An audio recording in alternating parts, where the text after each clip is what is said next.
God damn it, return. All right. So let me get the. All right. Okay, welcome everyone to Dappers East, home of the College of Complexes, the playground for people who think. As always, I'm Chris Laurent, and I'll be the moderator for this evening. Alongside, we also have Tim Bolger, our control board specialist, and of course, where would we be without our general manager Charles Haydock, who joins us remotely. Now, just a brief reminder: we have two rules here at the College of Complexes: no personal attacks, and one rule at a time. And we'll go ahead. Call the meeting to order of meeting number 3,866. With that, we'll turn the mic over to Charlie for updates in our calendar of events. Take it away, Charlie. All right, Charlie. Yes.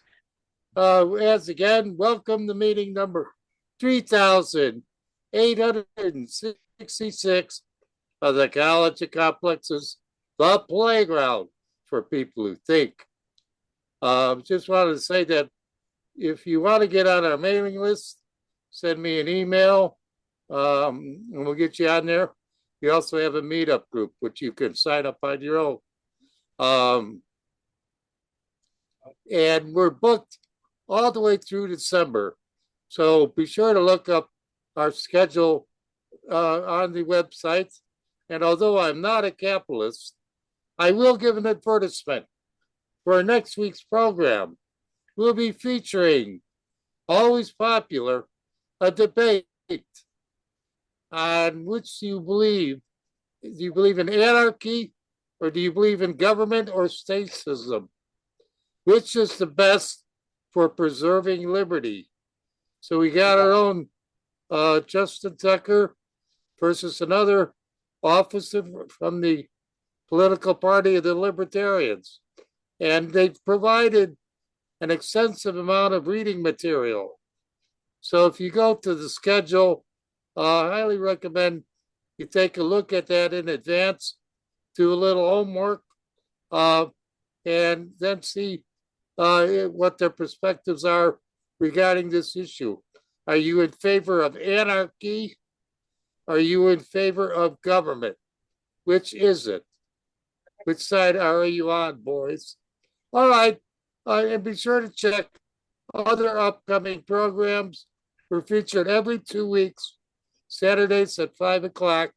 That's rigidly every 2 weeks at 5 o'clock. And we're booked all the way through December 19th. So take a look at the programs. Thank you very much. Take it away, guys. Thank you, Charlie. Okay, now just a reminder, the program for this evening will follow our regular pattern. We'll have a presentation from our speaker, followed by basic Q&As, questions and answers. And then we'll follow up with rebuttals from the community, whether it be online or here in person. And we'll end it with a final word from our presentation speaker. Tonight's discussion will focus on walking Chicago's coast, a 63-mile journey to the Indiana Dunes.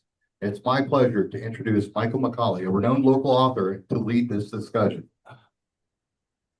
Mr. McColly. Ready, sir? Let me know when you get your PowerPoint ready.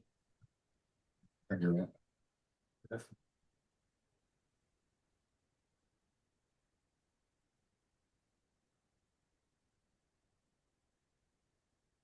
you hear me? There you go. Yes. All right. Well, I am grateful to be here. Thanks to the college complexes. I've heard about this many years ago, and I'm sort of surprised that here I am speaking in front of this esteemed group. So again, thank you, Charles, Tim, and Chris for setting all this up. And of course, everybody who's come out on this humid, rainy day, and for those of you online. What I'm going to do is make some points about my walk and give you a little background on that. Do a short reading from my book. And I'm also, while I'm reading, I'm going to have some slides depicting the walk, the route. And then, of course, having a discussion, which I really look forward to. So The walk. I walked from Rogers Park to the Indiana Dunes several years ago, I guess. Now it took a little while for this book to get published. And I walked along the shore as much as legally possible. As you know, in industrial Indiana, nearly 20 miles of the lake shore is corporately owned and there is no access to it. U.S. Steel, as a matter of fact, owns 7 miles of the Indiana shoreline. British Petroleum, other industries own other parts, the railroads, etc. I'm a lifelong walker, starting with my parents who were hikers and campers way back in the 60s. And I also did a lot of hiking with my buddies and pals in high school and college. I did a lot of walking while I was a Peace Corps volunteer in Senegal. As you know, in Africa, everybody walks everywhere. And that's where I really became a serious walker. I also did a lot of walking to deal with chronic depression after I contracted HIV in the 90s. And so for me, walking was a form of healing. And it has had a profound effect on me. And in particular, the Indiana Dunes was a place where I did a lot of walking during those years. But then I went on and did the Camino de Santiago, the Coast to Coast Trail, various parts of walks in the Appalachian Trail, the Continental Divide Trail, the Pacific Crest Trail, Patagonia, India, Thailand. I've done a lot of walking. But no walk was more profound than walking from my doorstep in Rogers Park through this metropolis to the Indiana Dunes. And you might want to know, why would somebody do something like this? And I want to say, why not? If you can walk out of London, then you should be able to walk out of Chicago. And I was doing a lot of walking in Great Britain. And when I came back to Chicago to ward off the usual depression that happens to me once I return from any kind of traveling, I said, I'm going to keep walking here in my own city. And so I did.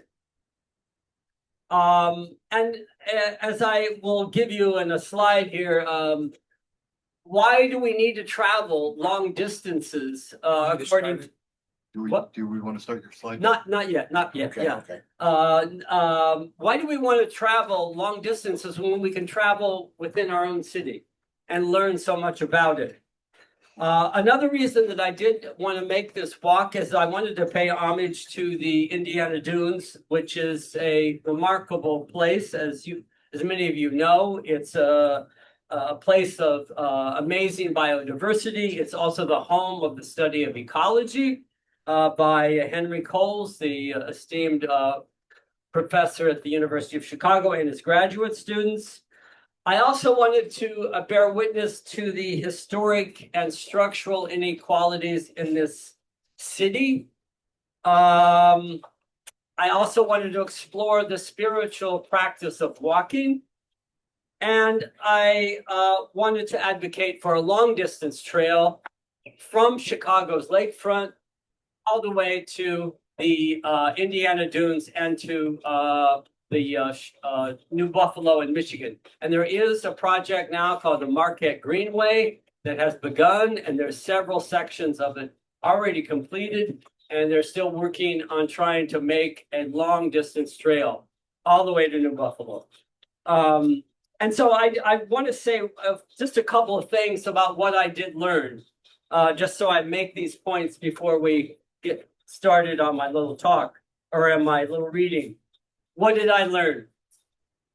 I learned that history is not abstract.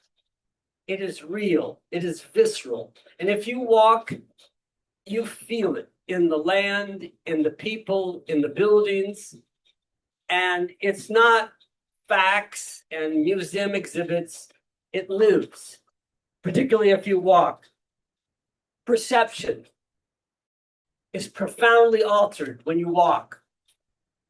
I stepped out and began walking. Within 3 blocks, I began to notice things I never noticed before. Why? Because I set out to make a long distance walk. So my intention was shifted, but I began to see all kinds of things. I began to have all kinds of memories. And it was a fascinating experience to have perception change so dramatically. I also want to make the point that history, or natural history, knows no boundaries. Everything along the shore of Illinois and Indiana is all one natural environment. And finally, I want to say somebody needs to write a serious history of Gary, Indiana. So with that, I'm going to start a little section here. And this section is in going through British Petroleum's refinery in Whiting, Indiana, if you know where that is, and it goes on into East Chicago, not the place that everyone would consider taking a walk, but I did. I had a little trouble with the security, but they seemed to let me go. So let me just begin in the middle of the book here. Despite my state of mind and fatigue, I press on to the next stoplight. But as I look ahead, something isn't right. I'm heading for a T in the road, and this doesn't gel with a map I have in my mind. I obviously need to turn right towards the lake and pass through the refinery. But this wasn't the route I took the day before when I did a reconnaissance before I took on my walk. Did I take a wrong turn? Where am I? Too panicked to remember that I can just open my compact foldable phone and check GPS, I dropped my pack on the side of the road to get out one of my physical maps. But in the dimness and with all the shit I've stuffed into my pack, I can't find anything. It would have been smart to pack a flashlight, but I stupidly didn't imagine I'd be walking past sunset. After feeling around and finding nothing in my pack in a burst of frustration, I upend my pack right there on the gravel. Pins, keys, extra batteries, notebooks, underwear, and all the rest lie in a heap at my feet, including my plastic bags from Walgreens, where I could have actually bought something worth stopping for, like a flashlight. And among it all, there's no map. Not only did I not bother to stick a flashlight in with all this useless things, I also managed to forget 3 separate physical maps, along with my fucking brains, apparently, back in my apartment. For a moment, I just stand there with my hands on my hips, looking at my pack and then down the road and lined with oil depots. I realize that having no map is not the problem. The problem is that I'm still too far to walk and I'm unable to think clearly now. If I had any sense at all, I'd head back toward Hammond and find a cab or get Uber to take me to some Hotel 6 or Super 8, call it a day, and start fresh the next morning. But pride and extreme fatigue win out over rational decision-making. I pick up my gear, cross the road at the light, and head into the bright lights of BP's refinery. Crossing 4 railroad tracks, I pass Happy Jack Liquors and a row of wooden houses near BP's gates. Wave to an old man sitting on his porch smoking a cigarette, and I hope I'm heading in the right direction. Behind the row of houses, 10,000-gallon oil depots, their crowns lit with cherry red blinking lights, like giant cupcakes, extend one behind the other into the humid, oily darkness. Ahead are more depots and a clean, well-lit field station, all behind a 10-foot chain link fence. On the other side of the highway, encased in pipes and scaffolding, dozens of distillery towers stand like a giant gargantuan flaming pipe organ against the darkened skies of Lake Michigan. From the ground, it feels as if I've entered some science fiction fantasy land dreamed up by Dr. Seuss. Pipes 4 abreast snake along the ground and then disappear into the brown sandy earth or bend at right angles and cross the road overhead. Amazingly, an employee in bright green jogging shorts takes off down the sidewalk, apparently out for an evening run, which makes me feel a bit better about what I might be breathing. But it can't be healthy to work, let alone exercise, in a place where workers are warned as they enter by blinking digital signs, do not bring lighters or cigarettes. One match and me, the jogger, and the guy on the porch could be blown to bits along with those on the night shift. I'm aware, as those who live and work around this facility should be, of the company's history of explosions and deadly accidents. Not only was BP responsible for the 11 workers whose bodies were never found on its offshore drilling platform in the Gulf in 2010, if you remember, but in 2005, its lax safety standards caused a massive explosion in its refinery in Texas City, Texas, that killed 15 workers and injured some 170 others. 2 years after that incident in Texas City, OSHA found that the oil giant had not corrected its violations and still had 700 safety hazards, resulting in the stiffest penalty ever to an oil company handed down by the federal government. From up close, the distillery towers no longer appear as hazardous and horrific, but instead trigger my boyhood fascination with the mechanics and chemistry of oil refining. What's taking place here in this surreal landscape along the lake, whether one is a child or an adult, the process of turning fossilized plant matter into gasoline, asphalt, polyesters and paint, solvents and kerosenes, jet fuel, and any number of other products can capture the imagination. Who wants to imagine the degradation of forests or ecosystems millions of years in the making being ripped open by bulldozers bigger than a 2-story house, when one can instead try to fathom how engineers can design machines to hoover up tar sand and send it along thousands of miles of pipelines with just the right mix of chemicals to keep it flowing under rivers and even along the floor of Lake Michigan. Here in this sci-fi fantasy come to life, these rocket-like distillery towers before me boil a stew of ancient sea creatures and trees at 800 degrees Fahrenheit and miraculously filter out the impurities to make regular and super unleaded for you and me to buy and burn.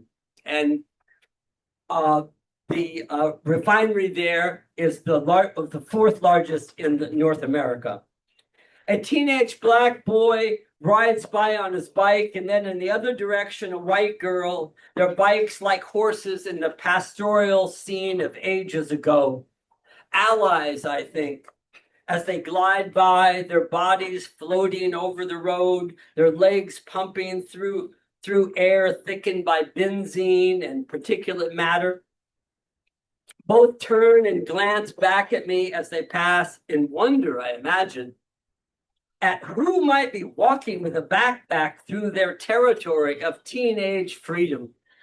To be is to be perceived, as the metaphysician and philosopher George Berkeley observed.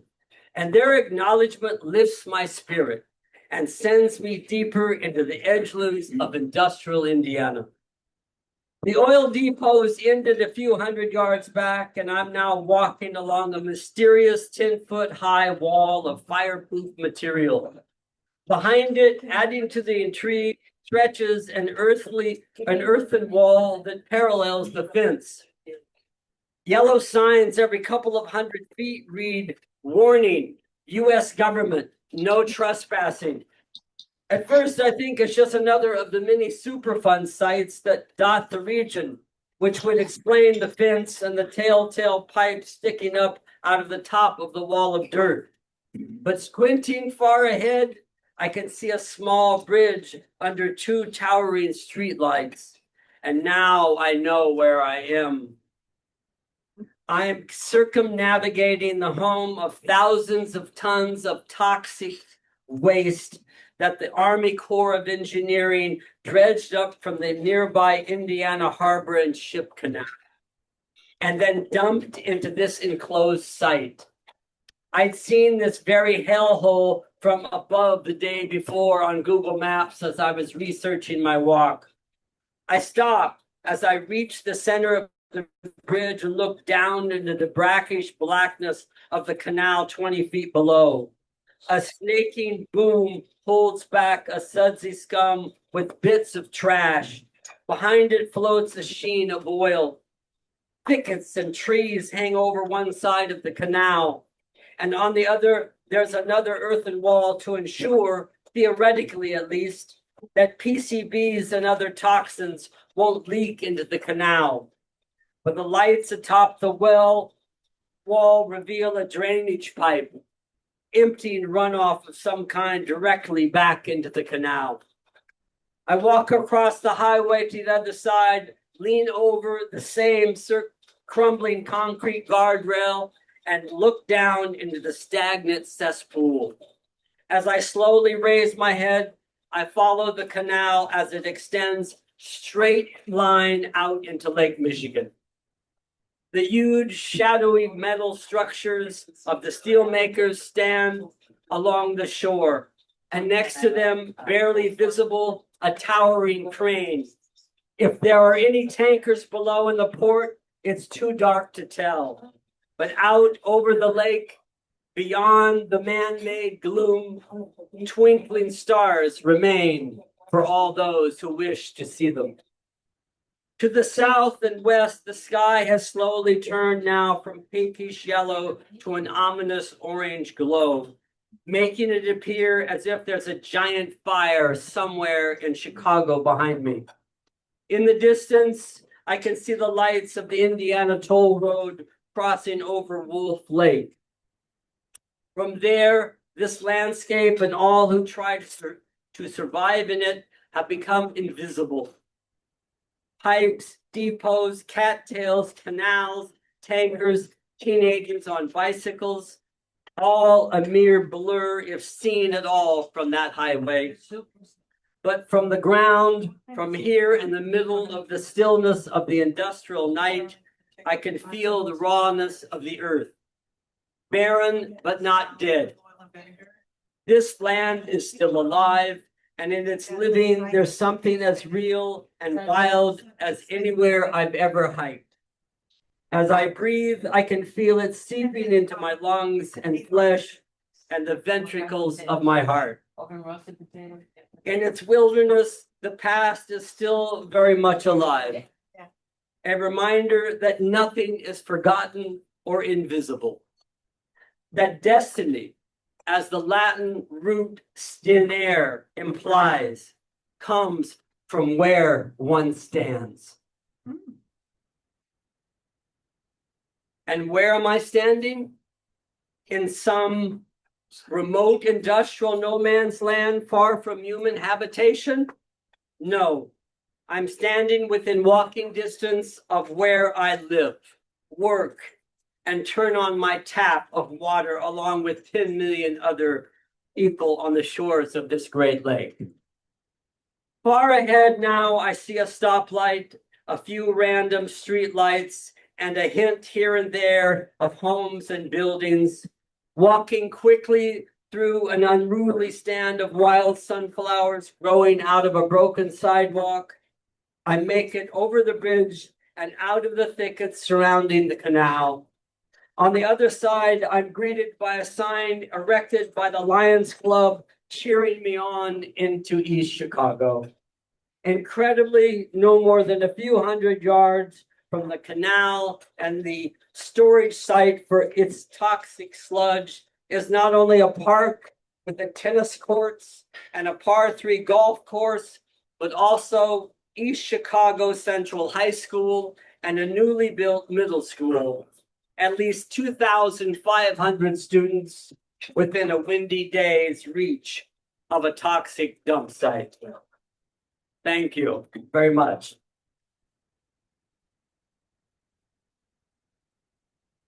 So one day.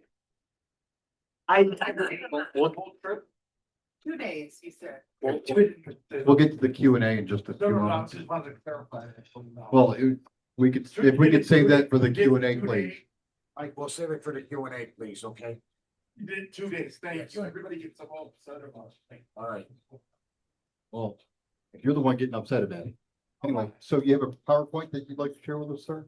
Oh, no, we did the photos, right? No, we didn't yet because I didn't start it, but I can, Oh, yeah, you start, Yeah, if you yeah, could yeah. walk us through the Yeah. picture book that you have. that's- Sure, yeah, Appreciate yeah, we it. could, just go and, you could. okay, let me, pull it up here real quick. No wonder everyone was looking at me. They weren't looking at the photos. The people usually look at the photos and they go, oh yeah, I'm listening to this guy. Yeah, but the picture there of Montrose Harbor, I'm really interested in that. They've been doing it to John D. Rockefeller, don't make it right. It's ending.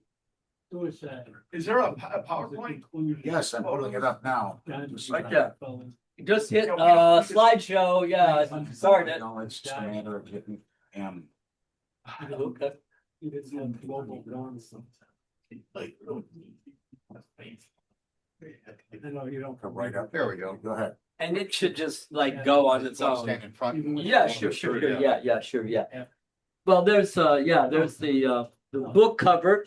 And where is that? That's Montrose Harbor. If anybody knows where I am, the bird sanctuary right there, and looking out across that portion of lake to the city.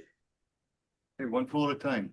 And of course, this is the walk up here near Evanston, Rogers Park, all the way along the lakefront. Of course, the lakefront ends in Jackson Park, and then I go through the east side and across the Calumet River, and then cross into Indiana, Hammond, Whiting, stop to and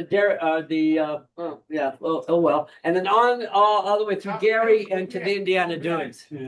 Can you take it back there? Yeah, great. Thank you. Yeah, sorry. Yeah, East Chicago. Then I go through Gary, all the way through Gary. Gary is geographically, it's a very big city. And then to Miller Beach, and then onto the lakefront there in the Indiana Dunes National Lakeshore there, and then West Beach, and then all the way to Burns Harbor, where of course that is the Cleveland Cliffs Steel Complex and the big Indiana Harbor, and then I had to go back to Highway 12, and then walked on, then back to the Coles Bog, and then I walked over to Highway 20. I nearly got hit by a semi truck and got to my second night. The first night was in the Majestic Star Casino at outside of Gary. Of course, it's now no longer there. And of course, Majestic Star Casino was built by who? Trump. Yes, right. This is Rogers Park. This is Rogers Park, where everybody and their sister can go right to the beach. There's no separation of Lakeshore Drive. Everybody can access the lakefront in Rogers Park. It's one of the most unusual urban beaches on the entire Lake Michigan, because people like me who are teachers and can't afford, but to only rent, we can live right by the lake. Can we see the last quote? I need, go back. Come on, yeah. Well, this is what I mentioned, Leonard Dubkin's famous, the writer for the Tribune back in the 60s, a nature writer who went all over the city and wrote about the nature in the city. I don't know if you know of him, but he's a hero of mine. This is Rogers Park, as I mentioned. Here we have some access issues here. In Evanston, the beach costs $8, well met. And of course, in Rogers Park, and for us in Chicago, it's free, right? Not anymore. Right. This is at Pratt Pier in Rogers Park. You can see the city in the distance. This is the restored dune area there in Rogers Park. Piggybacking on what Montrose did, we in Rogers Park began to do that. Here, if you can look at this, can you read that? Eugene McCarthy. Oh, wow. That is on the beach at Hollywood, and I noticed it for the first time. And you know when that was spray painted? 68. Yeah. Amazing. Amazing it's still there. All along the lakefront, the steps, as we call the steps, there's all of these little places where people have painted, and people, of course, have put their ashes of their loved ones there. The lakeshore is this amazing place for the city of Chicago. This is in Montrose here. Or yeah, I think, and this is the beginning, it's mile 2 of the lakefront trail, which I, of course, walked 18 miles along it. And there's the cover of the book and Montrose again. Further past Montrose with a golf course there on the other side, if you know where that is. Yeah. Right, and then this is a little bit further on.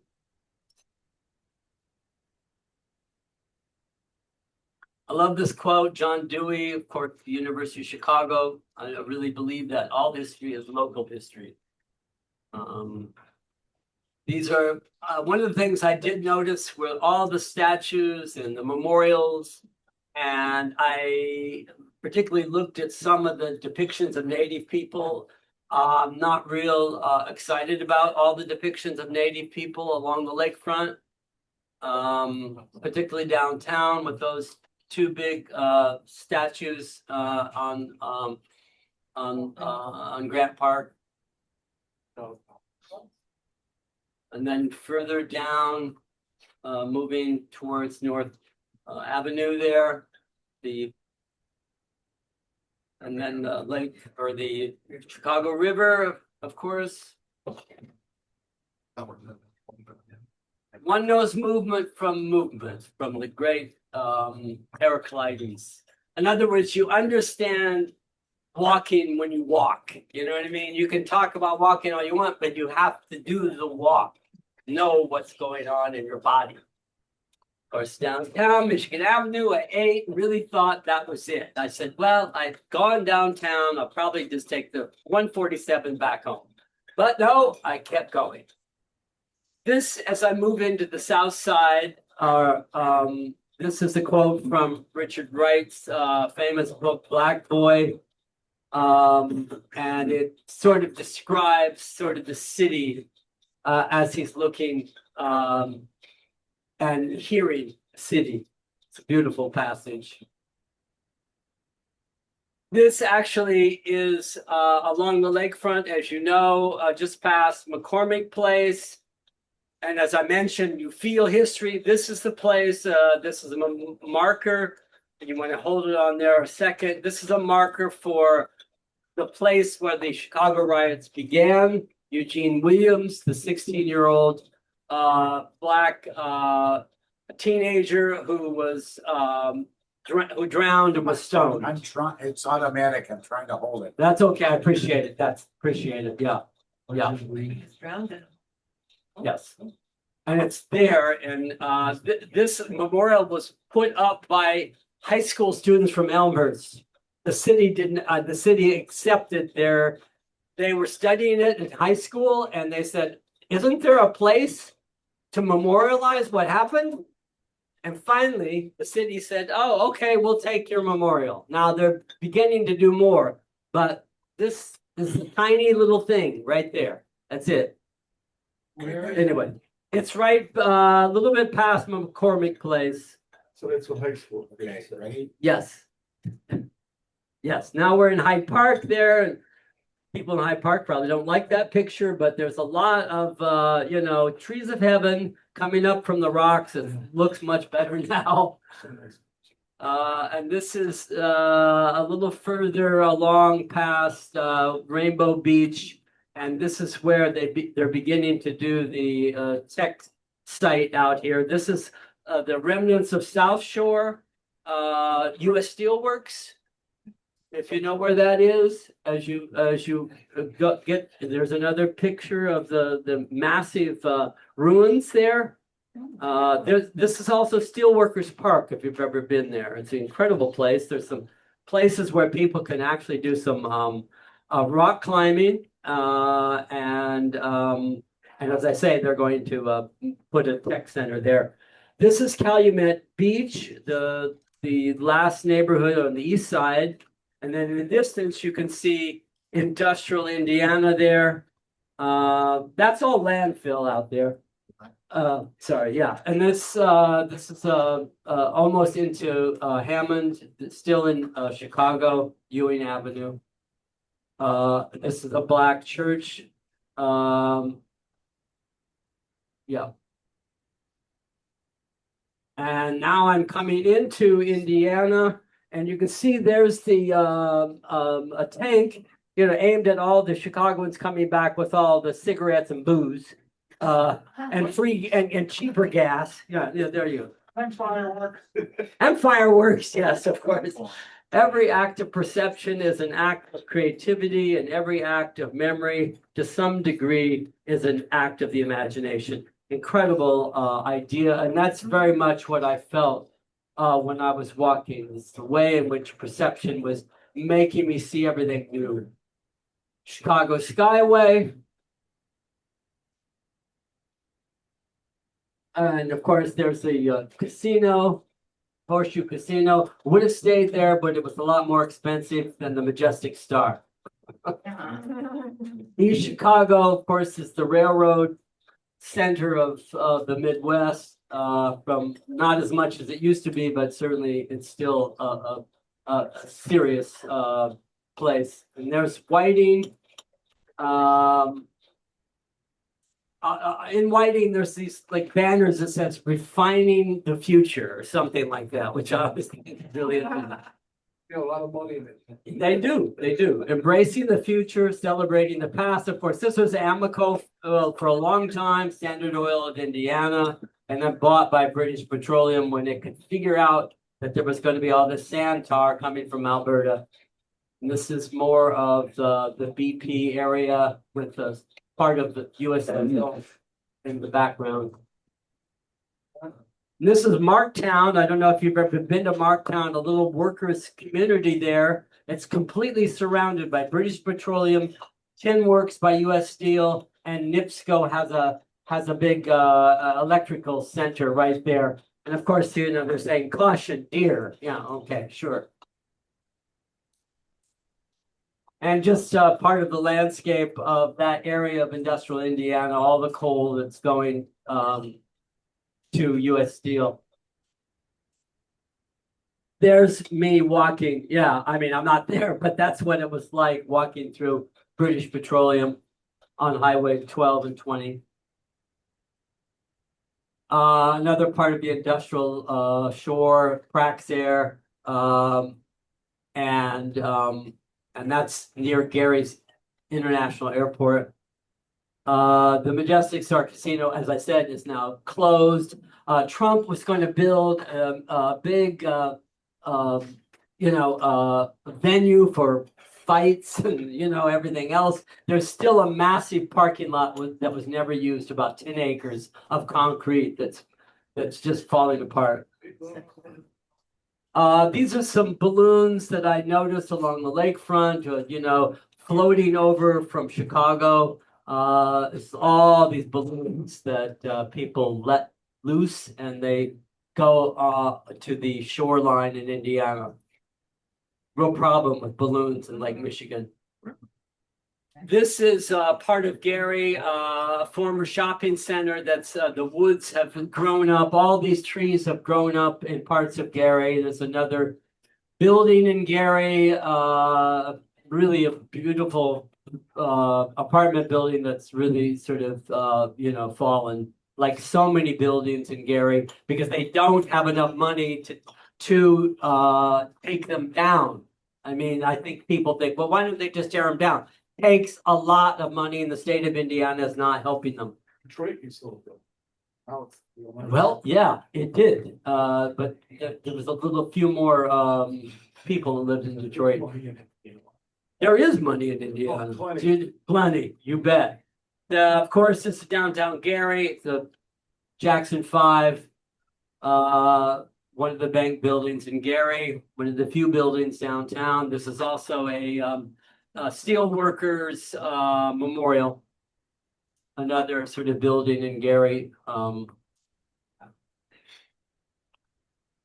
This is a library that had fallen apart in Gary, and I took several pictures of these beautiful friezes that were created there. Now, outside of Gary and Miller Beach, which is part of Gary, then you get to the wetlands in the Indiana Dunes National Shore. This is outside of Gary and Miller Beach.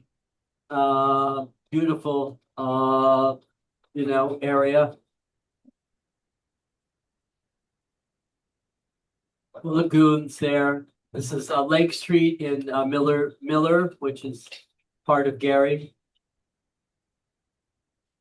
And you can see Chicago across the lake there. This is on the shore in Gary.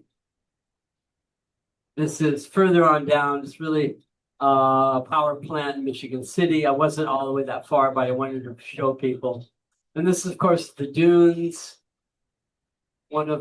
There's some deer in the dunes as I was walking. Another picture of the shoreline in the distance is part of Cleveland Cliffs, the steel complex there. Coles Bog, a massive marsh where I ended the hike. Another part of the shoreline. And this is a quote about perception by the French philosopher Merleau-Ponty. There is no inner man. Man is in the world, and only in the world does he know himself. Forgive the gender language, but I think that's very true. And more of the dunes. We got a few more left here. And this is the destruction of the 3 miles of Indiana's dunes that were destroyed for Bethlehem Steel and the construction of the Indiana port. And that's the central dunes that was all destroyed. And of course, you know where the sand went. Glass, What? ball jar. They did a lot of sand came from the ball jars, went to the ball jars of Muncie. Yes, where my grandparents met. So I'm actually here because of the sand and the gas factories in Indiana. But no, the sand was taken to create Northwestern's lakefront campus. Yes. All the sand was shipped over and Northwestern bought it.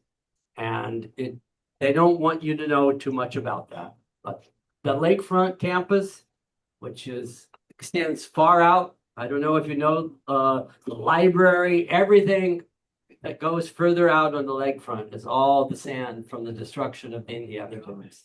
And you're talking about All right, we which got 3. campus? I'm talking about Evanston's campus. Okay, then you got Coles Bog there. And there's Coles Bog. Yep. And And there's part of Coles Bog, and then the big steel complex in the Indiana port in the distance.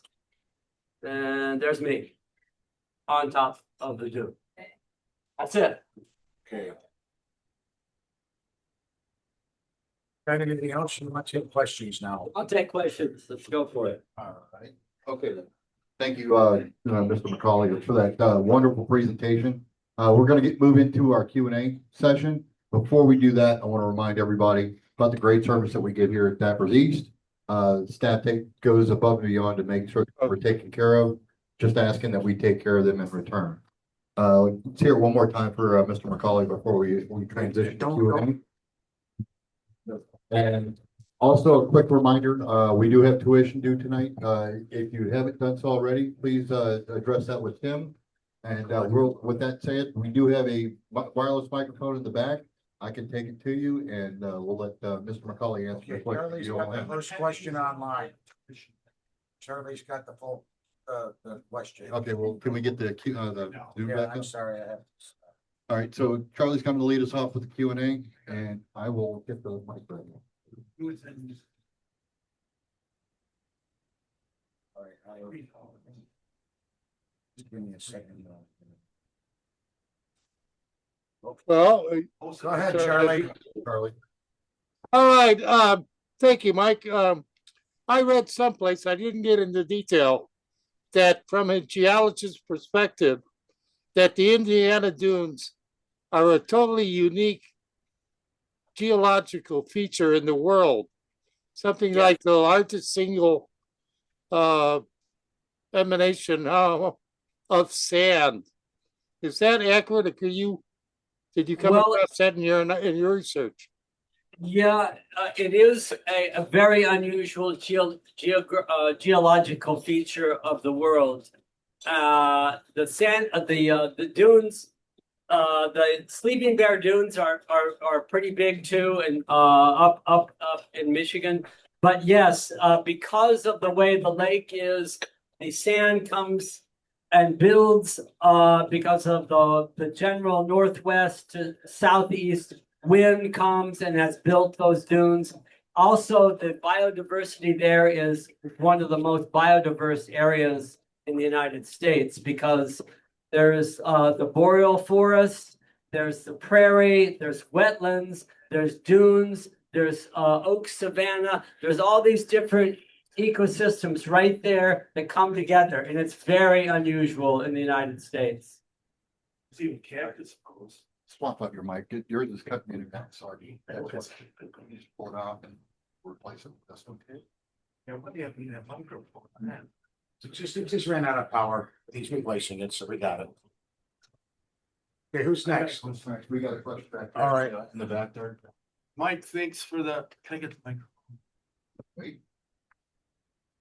Sure. Hi, can you hear me now? Yeah. Yeah. Okay, so thanks. It's interesting. I've traveled that countless times, Michigan. That similar route. I didn't walk it ever. But anyway, on your map, you didn't go near the shoreline for a period there. I understand that with the steel mills and the oil company, it's probably hard to get to. But there was a period where you dropped down to 12 and 20 and 94.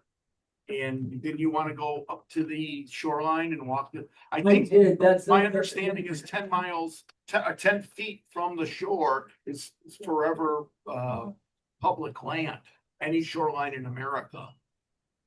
My understanding. Well, if you have a kayak, you could probably get to parts of the shoreline that's industrial, but they don't want you there. So pretty much from Hammond all the way to past US Steel, there's no access. How about the other piece? There's a couple beaches, of course, on Whiting. There's a tiny beach in East Chicago. There's Hammond has a little bit of a shoreline area there.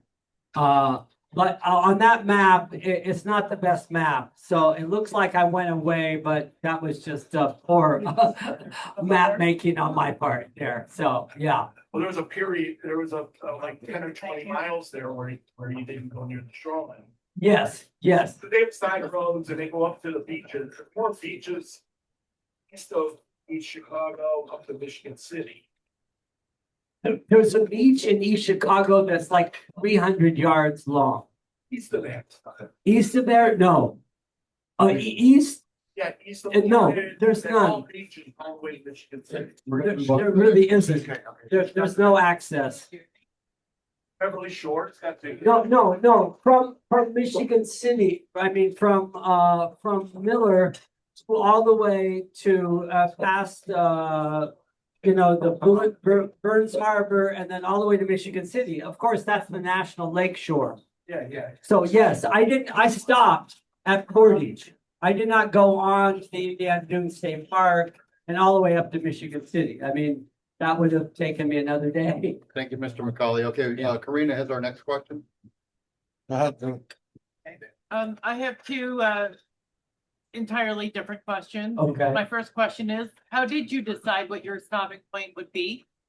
And then the second question is, you were talking about activism to get a route that goes all the way to the Indiana Dunes. Is there equal activism to get a route that would go straight into Evanston from Chicago? Doesn't the Lakeshore, it breaks up and you can't take the Lakeshore Trail? Well, that's all the way a up good into- question. I don't know if there are people trying to begin to say, can't we have a trail also that goes north? Very good point. I mean, that's road. part of the problem is that those North Shore suburbs are really not very open to people coming to the beaches. And of course, there's private homes Yeah. all the way up as you go up from Evanston. And of course, those people don't want you coming anywhere near their private beaches. If you go into Evanston, I swim along Evanston shoreline and they have beaches, but you and I've come up on them because the water has gotten rough and I've had to cut through their homes, but they really that's not access for anybody to walk on. Okay, thank you. It looks like Charlie. How did you determine your endpoint? My endpoint was a hotel in Portage. Okay, we have Ernie next online. Oh, he has two. But what made you decide where you were gonna stop? I just felt like I wanted to get to the dunes, and the second day was the first hotel that I could find, and that was in outside of Portage, and so that was where I ended up. Yeah. No idea of, oh, this is so important, Okay, we're gonna go to Charlie online. Charlie, you're next. Yeah, Mike, once you took a hike, how did you decide?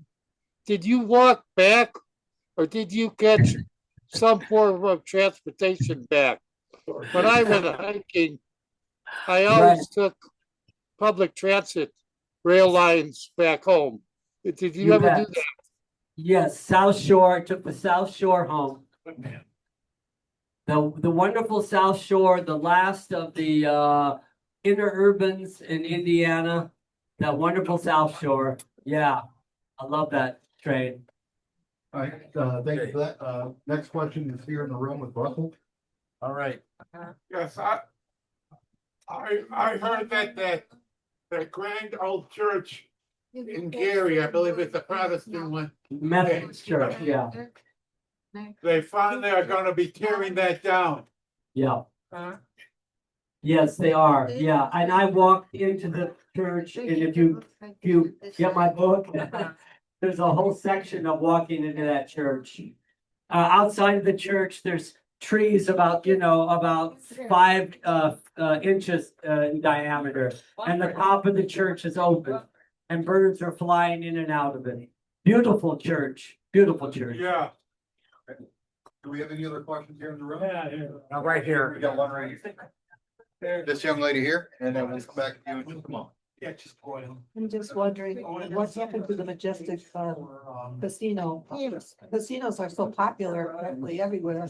What happened to it? Well, I don't really know. They had a lot of trouble, getting in and out of that casino, and they were always angry that the Klein Avenue was in the way. And so Gary now has another casino called the Hard Rock Casino somewhere, but it's just defunct. It's, it's just, it's just land that's like so many other things. It's abandoned. Well, I can tell you the casino, Huffington Harbor. I don't know if they're going to do something with it. it's called Trump. That's why it went bankrupt.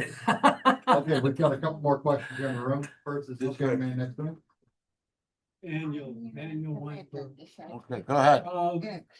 Do you think that global warming had anything to do with your walk, or do you think your walk will be different in 10 years or 20 years or 30 years? Do you think the water is gonna come up, or you think it'll be too hot to walk? Well, when I walked, it was 90 degrees, but I certainly do think that the climate aberration that continues is going to affect the lakefront and the lakeshore. It goes up and down, and it's been so erratic in the last 10 years. They can't predict what's going to happen. There's also a serious erosion along the national lakeshore because of the lake levels getting higher. Also because of the large piers and the large barriers that are out there by U.S. Steel. They're really the soil erosion is pretty severe along the shore. What about those refineries? I mean, are those gonna be going for another 50 years? Well, that's a really important question. I mean, several years ago, when Amoco was there, the state of Indiana said it was okay for them to completely retool, $5 billion retooling. And I mean, it should never have happened because they knew that the pollution levels were such that refinery should have been defunct. But the state of Indiana, of course, went ahead. They wanted it there. And then the steel companies. I mean, is U.S. Steel going to own 7 miles of the shoreline forever? I mean, there's plenty of area that they could use. They could let the rest of us enjoy, as well as do some environmental cleanup of some of the slag there. And I hope in the future they begin to shrink their land and let more access to the public. Okay, Mike's got another question over here. Did you see any evidence of? One bullet at a time. Did you see any evidence of Greenpeace or EPA or any kind of environmental watch?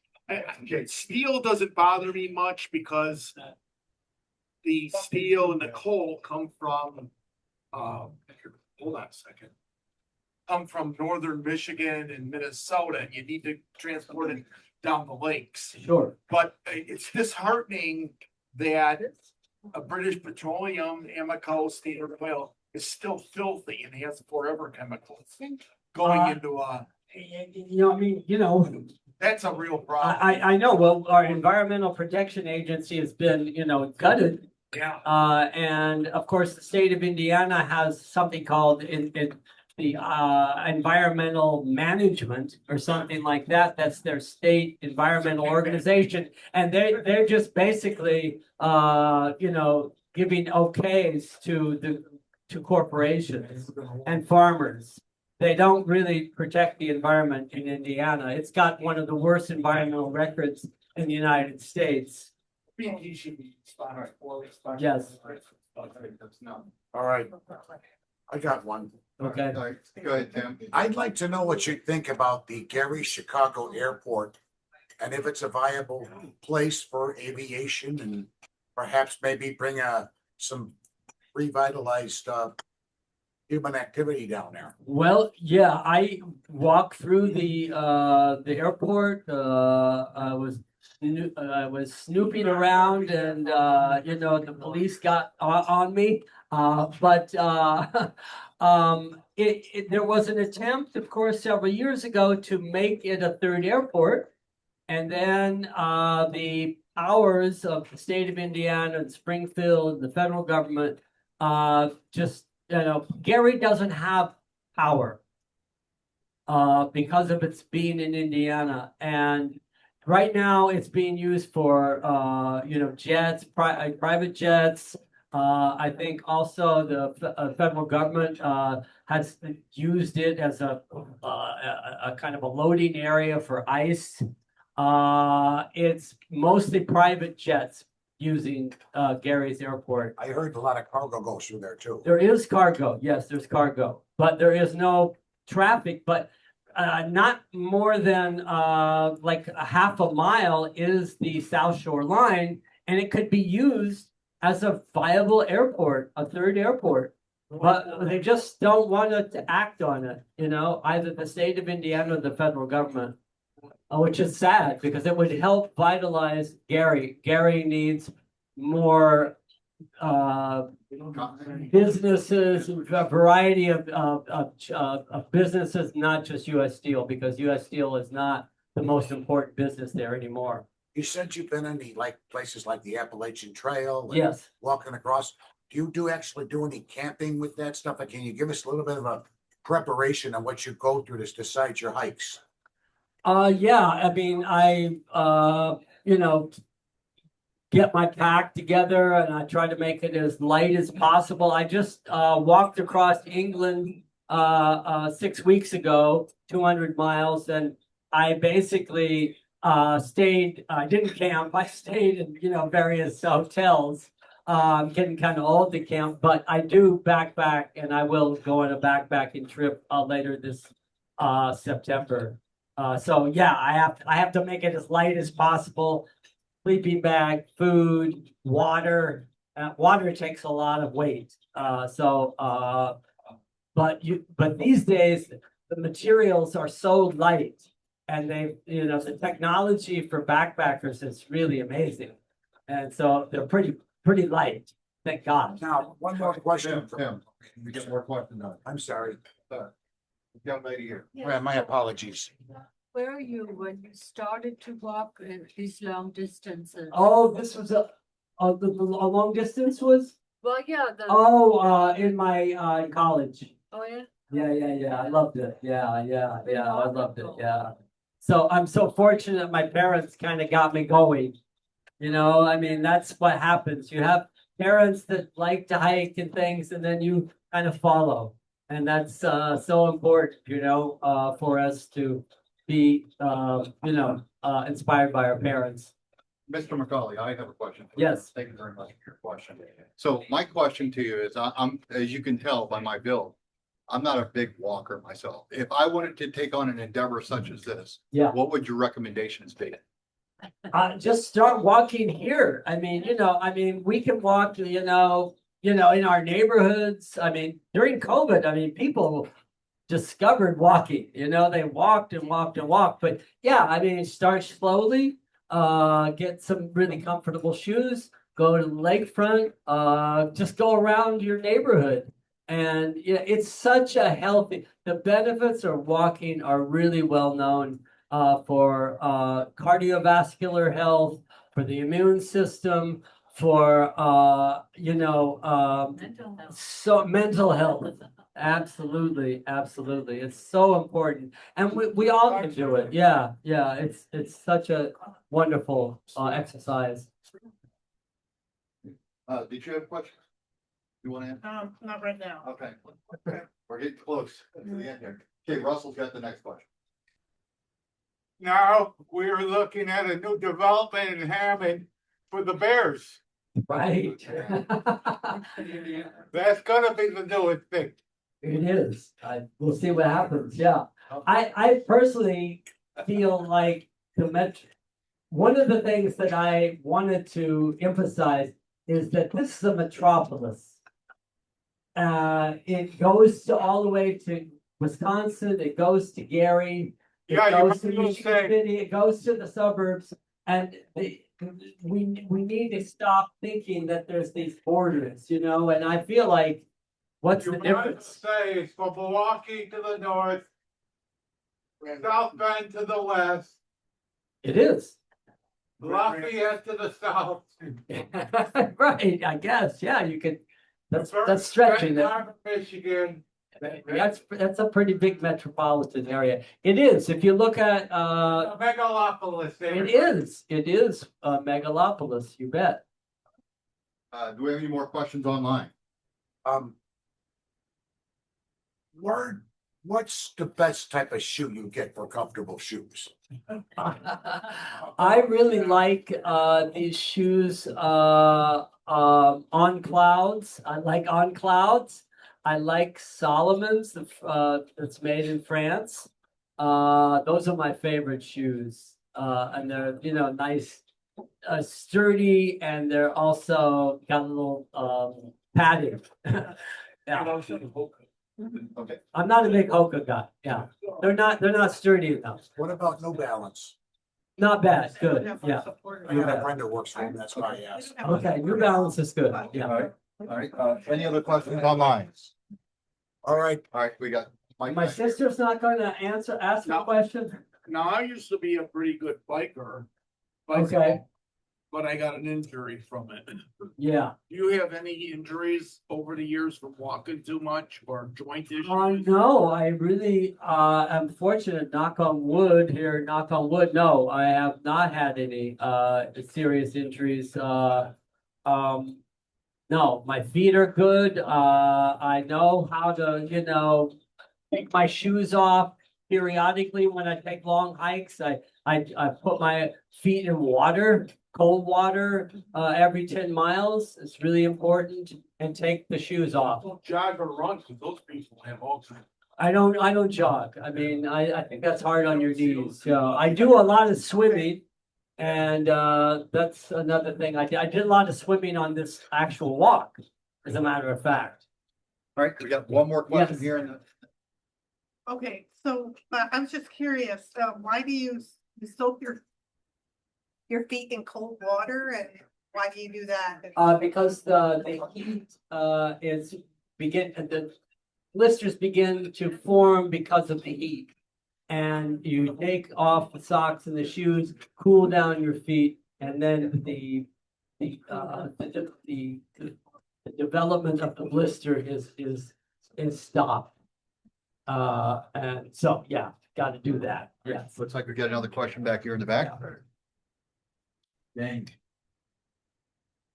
So do you think Merrill shoes are any good? Yeah, they're good. Yeah, I'm not a big Merrell fan, but they're fine. Yes. I give my seal of approval.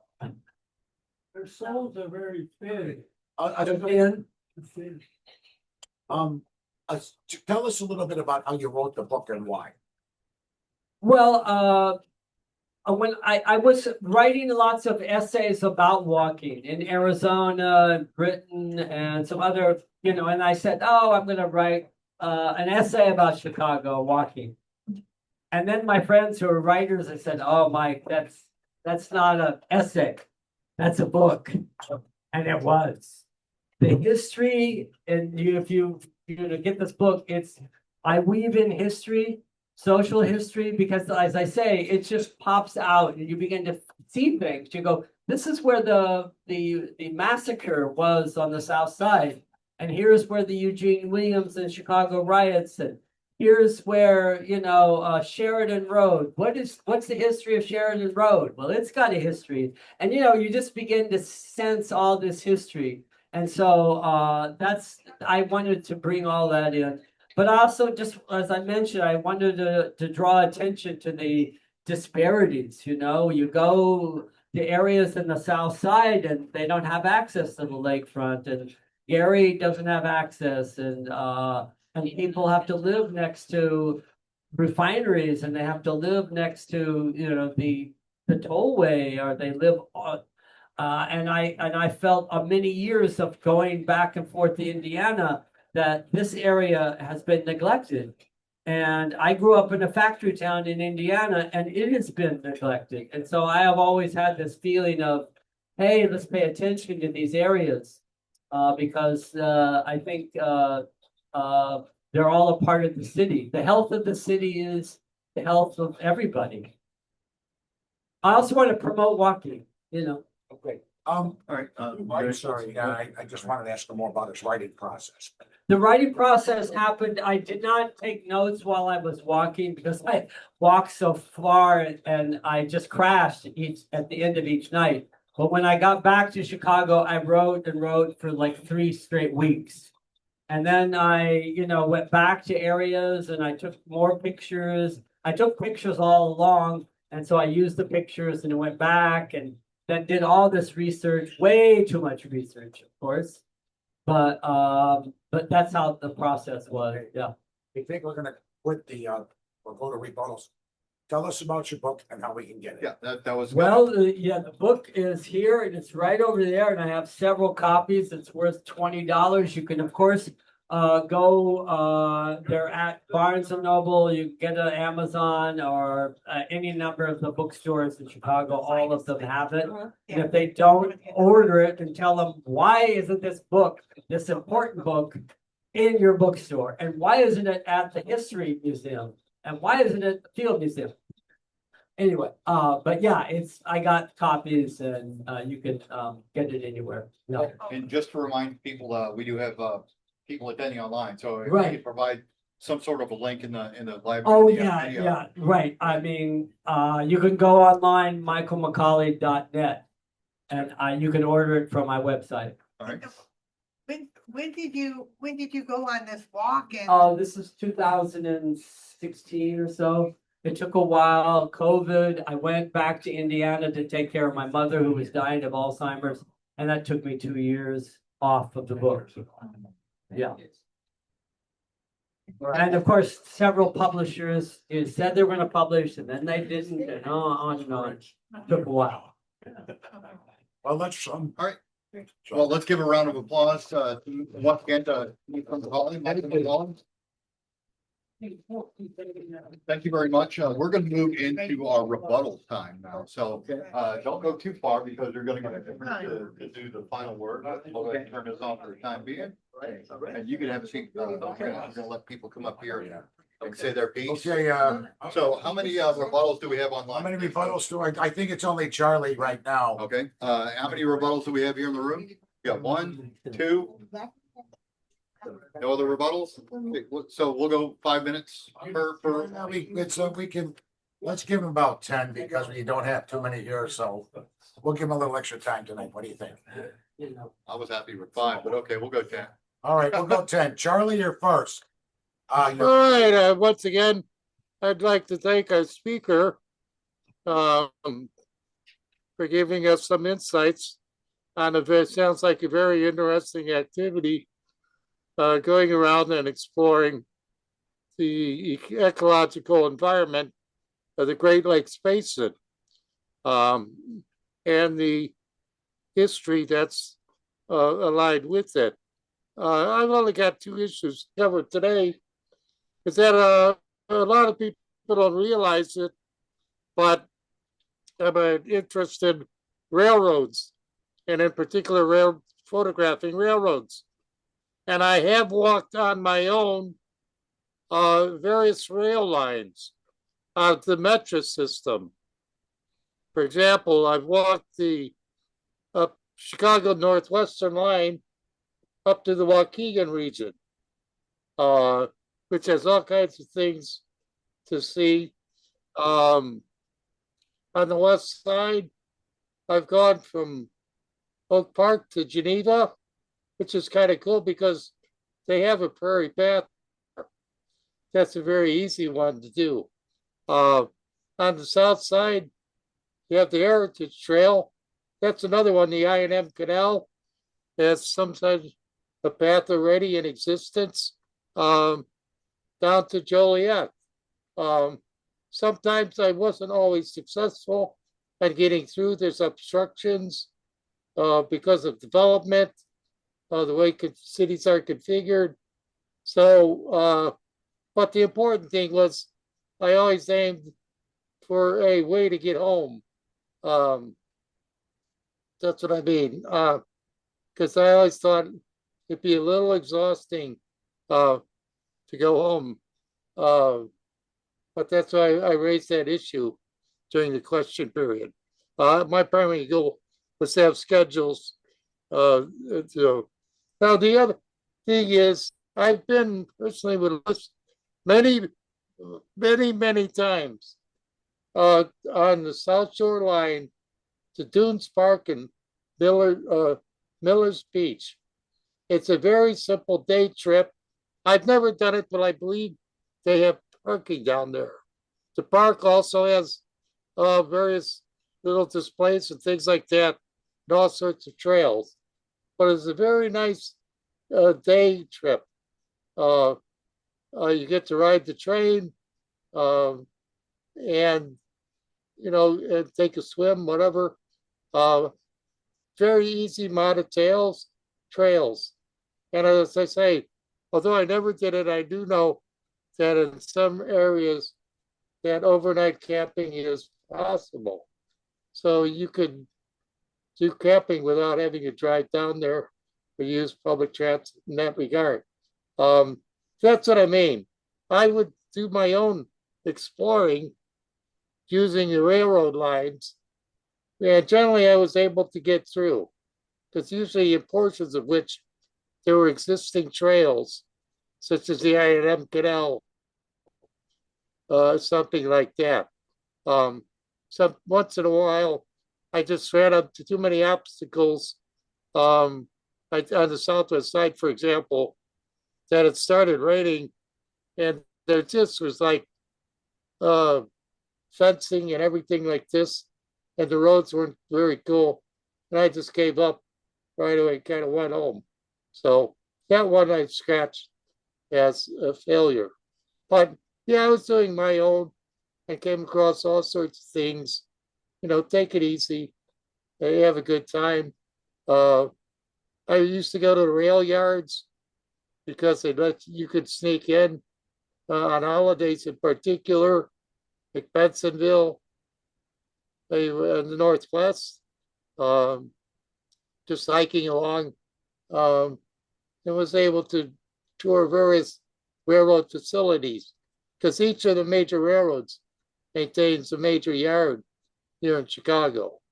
So I got into the old Sioux Line Canadian National Yard, which was quite extensive, and you could see what operations they had in terms of railroading, of which I was interested in.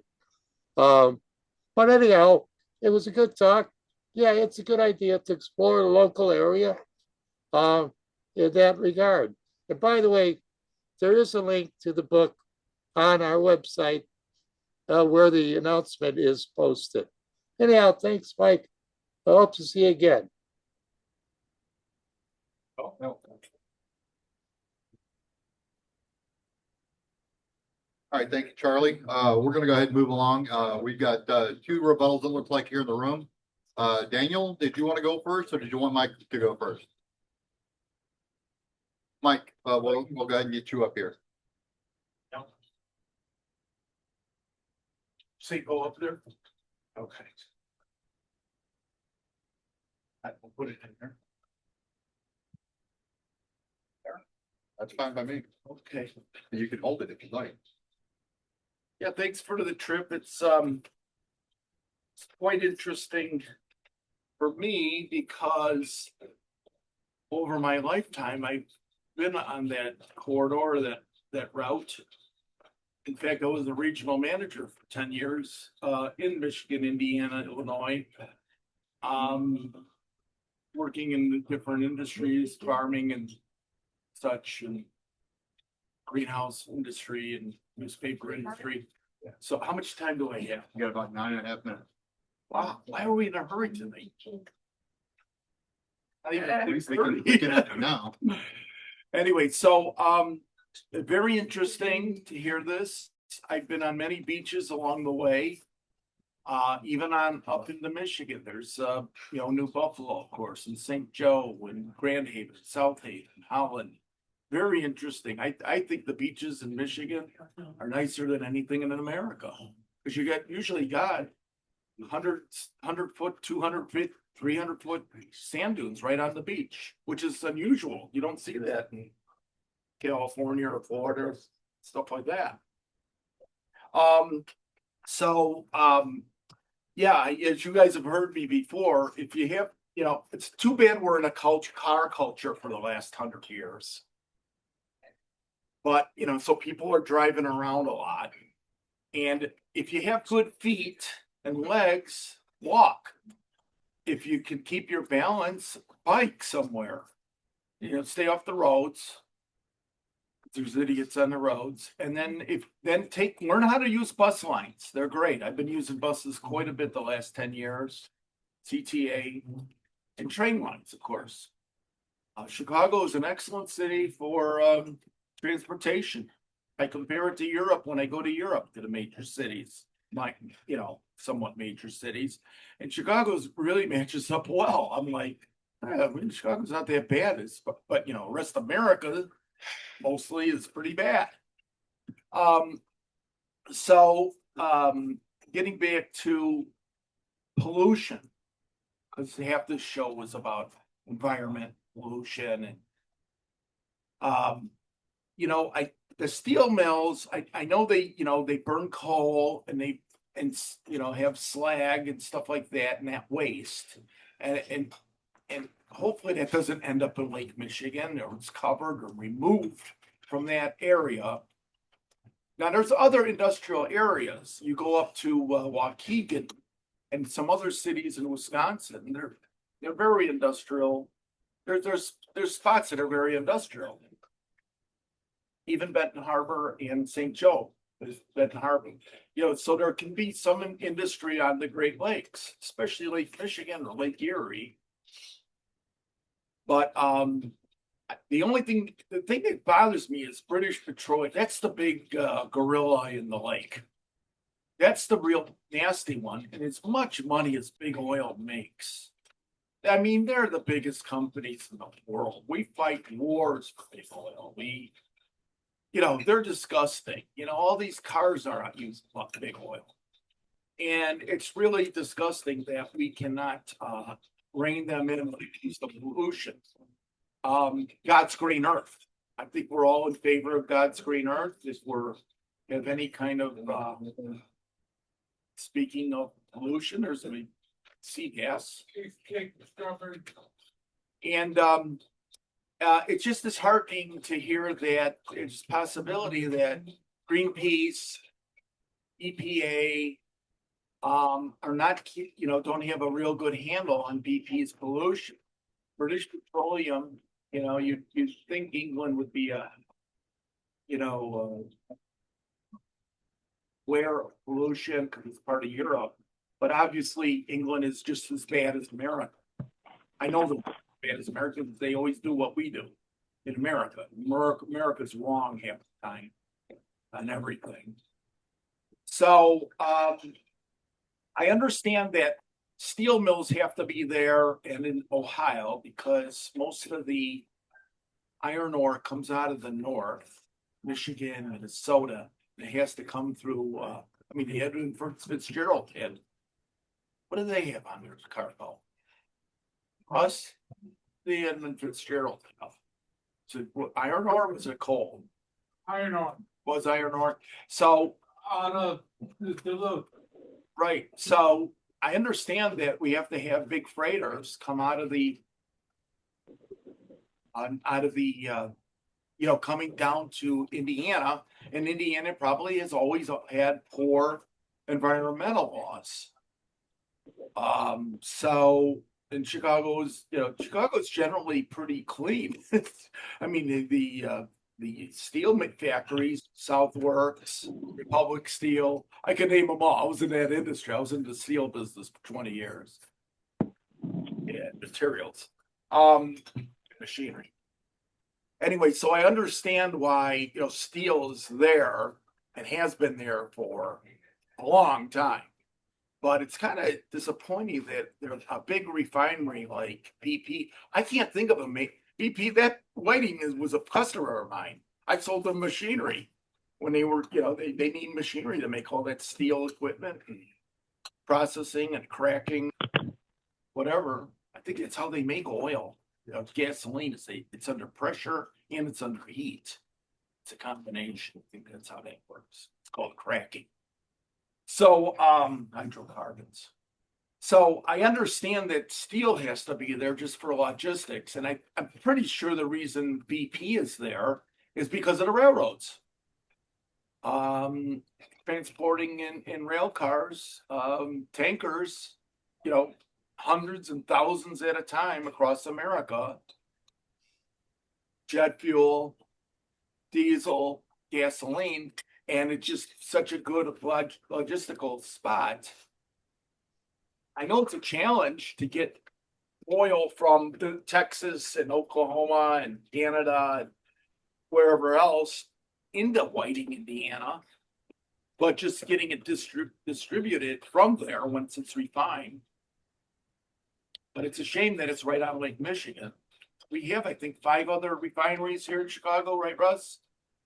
Exxon's here down by Joliet. Yeah. And then Citgo. Citgo and Marathon.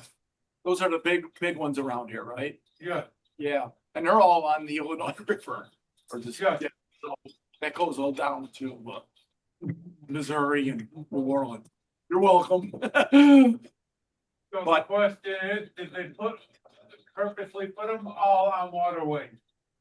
Well, probably tankers from, wherever, the Middle East, wherever, go Venezuela, come on up the Mississippi and get over to Joliet that way. But I bet Whiting does not get. Refineries are being supplied by the pipelines from Alberta. Right. But why does Whiting have to be there? Since they're polluting. Because John D. Rockefeller said so. Yeah, but isn't its time up if it's a polluter? Should it not be there? Oh, it's gonna be there for another 150 years. Yeah, but what if It they're ain't going anywhere. poisoning the world?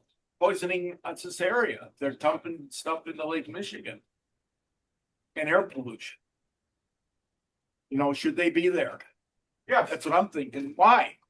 They could go down by Citgo and Marathon and Exxon down on the river.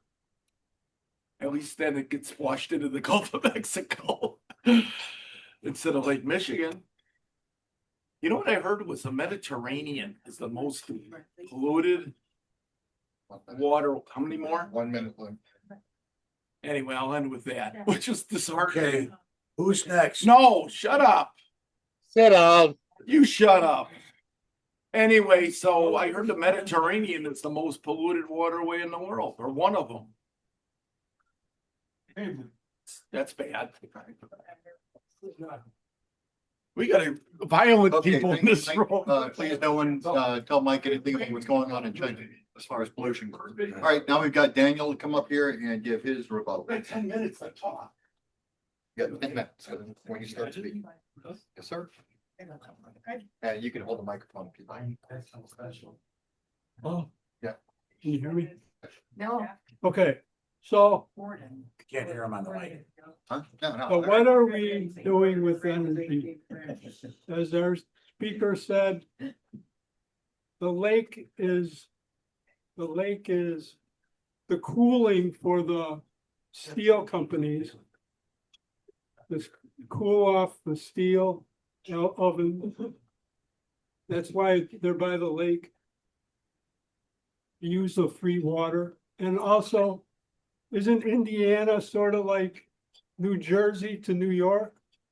Sort of like the dumping ground for the big city of New York City, and Indiana is sort of the dumping ground for the big city of Chicago. But every place has to be a place to be exploited and to be used and neglected. So that's what Indiana and New Jersey are, sort of exploited and neglected, polluted, taken advantage of. But that's the way of capitalism. That's the way of every government. I'm sure in Beijing that you do the same thing. But talking about Beijing, you know, America has taken advantage of Cuba, but they're trying to destroy Cuba, at least their government. So what is Cuba doing? They're doing deals with China. There are a lot of solar panels coming to Cuba. There's windmills, and they're generating a lot more electricity than they ever did before with oil. America's cut off all the oil for Cuba, but Cuba is still producing electricity with solar and wind. So maybe all these oil companies by the Lake Michigan will go away in the future, and we'll use solar, and wind. Yes. I don't know about cars running on solar and wind, but they'll figure out something. They're smart people. I used to take the South Shore when I worked in Gary in the library. And every 2 or 3 days a week, I'd go by the south side of Chicago on the South Shore and see the big gasoline tanks in East Chicago. See the wild area in Hammond in East Chicago by the railroad tracks. So that's the way of Indiana. And I saw it for a while, and it was nice. I used to take walks in the national park in Gary when I lived in Millen. Every day I would take a walk in the woods, just like John Manure and all those guys. And it was nice. So it's good to keep land safe and as the way it is. Okay. Thank you. Thank you, Daniel, and thank you everyone for their rebuttals thus far. Do we have any more before we move forward? Anyone online? Nobody Yeah, on? this is Sharon. I'd like to speak for just a minute. Can you hear me okay? Yes, we can, Sharon. Why don't you show yourself if you can? Hold on. There you are. All right, thank you, Sharon. So, what I want to share is not exactly on topic, but when you talked about the lake, you know, rising and lowering because of the climate changes and all that, it reminded me of something that I have learned within the last month. And many of you may already know this, but I had never heard it, and I found it absolutely fascinating. And that was that back in the 1850s and 60s, there were engineers that raised the grade of central Chicago to lift it out of the low-lying swampy ground. There were buildings that were like 5 and 6 stories tall, and they raised them up like 5 and 6 feet, and sometimes with people still in them, eating in restaurants or whatever. And I just found that absolutely fascinating because the buildings that you're seeing today in Chicago, many of them were lifted, and I just love that whole idea. Well, thank you for that. As a matter of fact, our esteemed historian that spoke tonight is sitting here nodding his head, and it just so happens I'm going to invite him to come up here for the final word. Yes. Mr. McColly with the final word. Mr. McColly, come on up. Okay. I think this is on. I'm not sure if it's on. I'll get you set up. There you go. Now you're set up. Okay, fine. Oh, all right. Well, interesting comments about the history and the environment of the lakeshore and Indiana. I think the future is one which is up to us.